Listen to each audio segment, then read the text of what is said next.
زمانہ امام الانبیاء صلی اللہ علیہ وسلم سے دوری اختیار کر رہا ہے، اتنا ابتری کی طرف جا رہا ہے۔ آپ کو جس زمانے میں ہم چل رہے ہیں، خوش کرنے والے لوگ بہت کم ملیں گے کہ جو آپ کو خوش کریں۔ پریشان کرنے والا آپ کو نہ چاہتے ہوئے بھی مل جائے گا۔ ہم انسان جب پریشان ہوتا ہے تو ظاہر پریشانی سوار ہوتی ہے۔ لینے والے پریشان کر رہے ہوتے ہیں، دینے والے ہاتھ ہی نہیں پکڑا رہے ہوتے۔ بس اوقات انسان بیوی کی وجہ سے پریشان ہوتے ہیں، گھر میں آتا ہے انسان سارا دن کا تھکا ہوا، وہ جیسے داخل ہوتا ہے بیوی ناک پر دم کر کے رکھ دیتی ہے۔ بس اوقات بچی ہم کسی کے ہاں بیاہ کر دیتے ہیں، وہاں پر سسرال والوں نے، ساس نے اس کا جینا حرام کیا ہوتا ہے، بچی پریشان ہے۔ اب پریشانی کی حالت میں جو آدمی بیٹھا ہو، پریشان ہو، تو ہم اس کے لیے کیا ہیلپ کر سکتے ہیں، اس کی کیسے مدد کریں تاکہ پریشانی ختم ہو، ذہنی طور پر وہ ٹینشن کے اندر رہے، اس سے کیسے ٹینشن سے ختم کیا جائے، اس کی ٹینشن کو ختم کیا جائے، اس کو ریلیکس کیا جائے۔ ایک تو یہ نا کہ ریلیکس کی گولیاں کھا لیں تاکہ ریلیکس ہو جائے، ایک یہ کہ وہ عمل کر لیں جیسے آدمی ریلیکس ہوتا ہے۔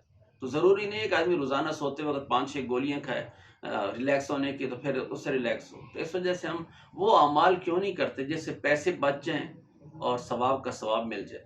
حضرت علی رضی اللہ تعالیٰ فرماتے ہیں، رآنی نبی صلی اللہ علیہ وسلم حزینا، مجھے اللہ کے نبی نے پریشان دیکھا، غم کی حالت میں دیکھا کہ میں غمگین بیٹھا ہوں۔ آپ علیہ السلام نے فرمایا، یا ابن ابی طالب انی اراک حزینا، اے ابن ابی طالب میں تجھے غمگین دیکھ رہا ہوں۔ فرمایا فمر بعض اہلک یؤذن فی اذنک فانہ درء الہم، اپنے گھر والوں میں سے کسی سے کہیں کہ آپ کے کان میں اذان دیں، فانہ درء الہم، اس وجہ سے کہ اذان کا کہنا تیرے غم کو دور کر دے گا۔ حضرت علی رضی اللہ تعالیٰ فرماتے ہیں فجربتہ فوجدتہ کذالک، میں نے اس کا تجربہ کیا اور ایسے ہی پایا کہ میں نے اذان دلوائی، غم دور ہو گیا۔ اس وجہ سے گولیاں چھوڑیں، کان میں اذان دلوانا شروع کریں۔ اور کوئی ضروری نہیں کہ آپ کو ہر وقت مولوی صاحب کو بلانا پڑے کہ جائیں مؤذن صاحب سے کہیں، امام صاحب سے کہیں، وہ بھی کہیں گے پتہ نہیں اس کو کیا ہو گیا۔ نہیں، بلکہ آپ کسی گھر میں بچے سے، بیوی سے، یہ کون سے مسجد کے اسپیکر میں اذان دینی، یہ تو آپ کے کان میں اذان دینی، آپ اپنی بیوی سے دلوا سکتے ہیں۔ تو اس وجہ سے اپنے کان میں، یا جو بھی پریشان ہو اس کے کان میں اذان دی جائے، اس سے پریشانی ختم ہوگی۔